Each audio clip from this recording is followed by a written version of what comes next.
Anna Maria Tango. So we talked about the exercises earlier today. Sure.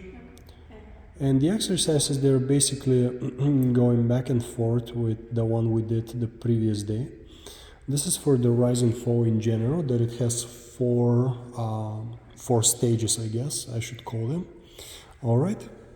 And then we move to the second one.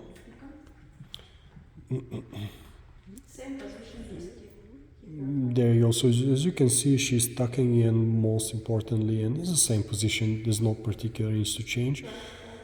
The brush going back and forth, and you want to make sure that, especially when you're practicing at Anna Marie, sometimes you perhaps use either a chair or a countertop in your kitchen.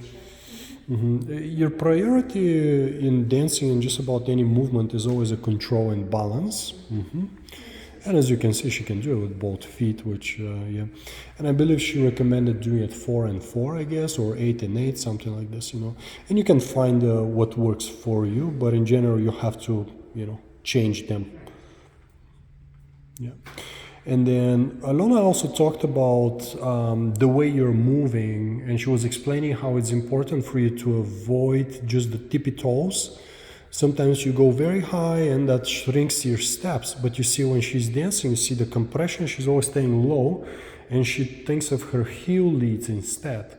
So what we do is when we're dancing tango, foxtrot, definitely slow foxtrot is the next thing, we stay low.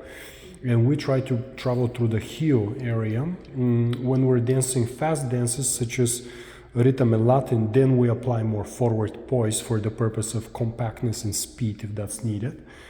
Yeah, I think other than that, those were the most important elements. What I added was very important. I've talked about creating space. I know that that's not the first priority, but I felt the need. I think that with the slow music, it doesn't matter because I can take very small steps and it feels comfortable.